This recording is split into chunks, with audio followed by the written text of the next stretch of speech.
Hear ye, hear ye. Pray, give us your attention. Friends, Watertonians, and honored guests, the Historical Society of Watertown welcomes you to join with us and celebrate both the first reading of the Declaration of Independence in our town on the 18th of July, 1776, and the 19th of July, 1776 signing of the Watertown Treaty. Welcome.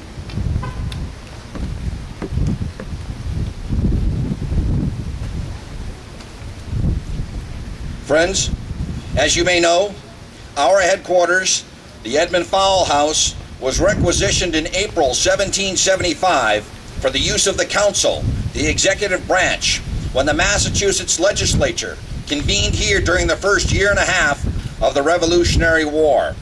It was here, in an upstairs room, that the council and several committees carried on the day-to-day work of a civil government in time of war. Some of the councilors, John Hancock, John Adams, Samuel Adams, and Robert Treat Payne, had been sent to Philadelphia to represent Massachusetts in the Continental Congress. By spring of 1776, it was evident that Britain would not negotiate with the rebellious colonies. By June, when the Massachusetts House asked the towns what course they recommended, some 2/3 of them had already considered the question, and all of them had voted for independence. Most of them unanimously. As Joseph Hawley wrote from Watertown to Elbridge Gerry, "You cannot declare independence too soon." In Philadelphia, meanwhile, Virginian Thomas Jefferson led a committee polishing the document that would formally sever allegiance to Great Britain. Congress then debated Jefferson's text for 3 days and approved it at last on July 4th, 1776. On that date, John Hancock, as president of the Continental Congress, signed his name, reputedly saying that he wrote it large enough for King George to read it without his spectacles. And he ordered copies to be made by Philadelphia printer John Dunlap. While the rest of the delegates signed the original over several days, copies traveled to the governments of the 13 colonies, now states, as fast as horse and man could go. On July 16th, a copy reached the Watertown Meeting House, where the legislature was negotiating a treaty of alliance with delegates from the Micmac and St. John's Indians of Nova Scotia. These 10 delegates considered the significance of the document and were among the crowd of listeners on July 18th, when the council secretary, Perez Morton, proclaimed the Declaration of Independence to the whole town by reading it from a window of the council chamber.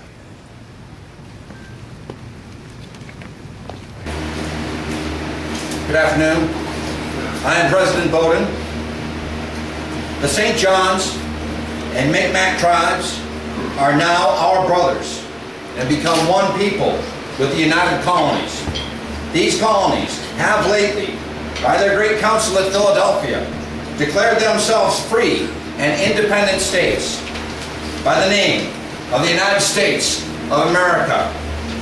This said great council do, in the name and by the authority of the good people of these colonies, solemnly publish and declare that these united colonies are and of right ought to be free and independent states, and have full power to levy war, conclude peace, contract alliances, establish commerce, and to do all other acts and things which independent states may of right do.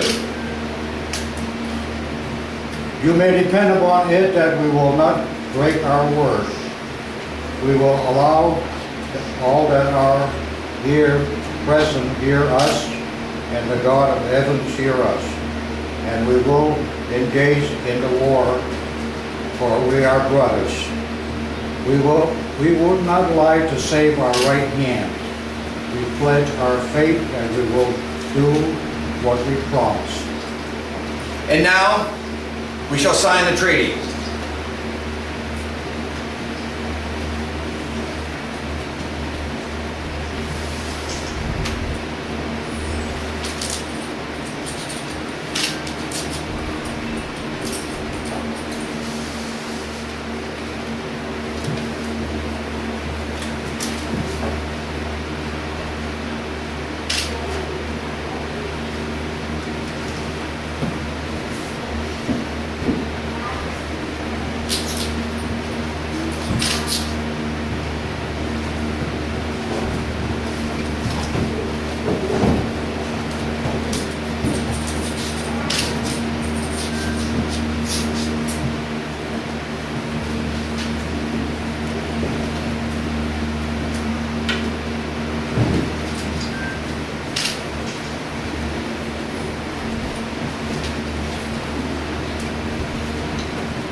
We like it well.